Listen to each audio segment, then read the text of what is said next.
اعوذ باللہ من الشیطان الرجیم بسم اللہ الرحمن الرحیم۔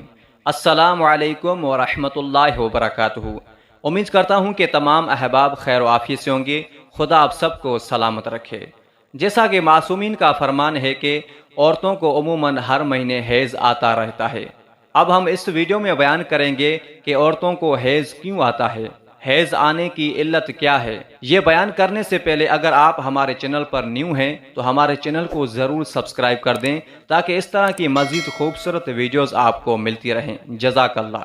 حضرت امام محمد باقر علیہ السلام فرماتے ہیں کہ حیض ایک نجاست ہے اور خداوند کریم نے اس نجاست کو عورتوں کے ساتھ ملحق کیا ہے، یعنی یہ نجاست عورتوں سے خارج ہوتی رہے گی۔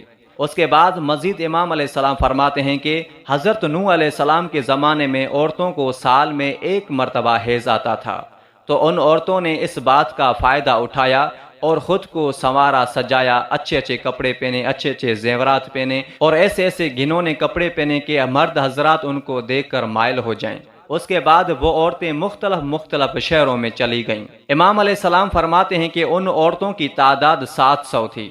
اس کے بعد جن شہروں میں زیادہ تقریبیں ہوتی تھی، جن شہروں میں زیادہ جشن ہوا کرتے تھے، محفلیں ہوا کرتی تھی، یہ عورتیں ان شہروں میں چلی گئی اور لوگوں کے ساتھ یہ عورتیں میلاپ کرنے لگی، یعنی لوگوں کے ساتھ یہ عورتیں برا کام کرنے لگی۔ یہ فعل خداوند کریم کو پسند نہیں آیا۔ خداوند کریم نے ان عورتوں کو ایک سزا دی۔ سزا یہ دی کہ ان عورتوں کو ہر مہینے حیض آنا شروع ہو گیا۔ وہ عورتیں حیران و پریشان ہو گئی کہ ہمیں تو سال میں ایک مرتبہ حیض آتا تھا، اب ہر مہینے حیض کیوں آ رہا ہے۔ اب وہ عورتیں برائیوں کو چھوڑ کر گھروں میں بیٹھ گئی۔ ان عورتوں کی تمام توجہ حیض پر ہو گئی اور صفائی پر ہو گئی۔ اس کے بعد ہر مہینے حیض آنے کی صورت میں ان عورتوں کی شہوت بھی بڑھ گئی۔ اس کے بعد جن عورتوں کو سال میں ایک مرتبہ حیض آتا تھا، عموماً ان عورتوں کو سال میں ایک ہی مرتبہ حیض آ رہا تھا۔ اب کیا ہوا کہ رفتہ رفتہ جیسے ہی وقت گزرتا گیا، جن عورتوں کو سزا کے طور پر ہر مہینے حیض آ رہا تھا، ان عورتوں کے لڑکوں نے ان لڑکیوں سے شادی کی جن کو سال میں ایک مرتبہ حیض آ رہا تھا۔ اب کیا ہوا کہ جن عورتوں کو سزا کے طور پر ہر مہینے حیض آ رہا تھا، ان عورتوں کی نسل بھی تیزی سے بڑھنے لگی اور ان لڑکیوں کی نسل کم ہوتی گئی جن لڑکیوں کو سال میں ایک مرتبہ حیض آ رہا تھا، کیونکہ ان کی شہوت بھی زیادہ نہیں تھی اور حیض بھی ان کو سال میں ایک مرتبہ آ رہا تھا۔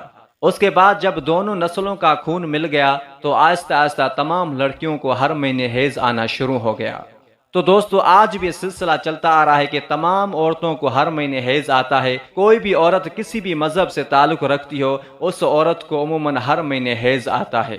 تو دوستو امید کرتا ہوں کہ حیض کے متعلق آپ کے علم میں کافی اضافہ ہوا ہوگا۔ اگر ہماری ویڈیو آپ کو پسند آئی ہے تو ویڈیو کو لائک ضرور کر دیں اور ہمارے چینل کو ضرور سبسکرائب کر دیں تاکہ اس طرح کی مزید ویڈیوز آپ کو ملتی رہیں۔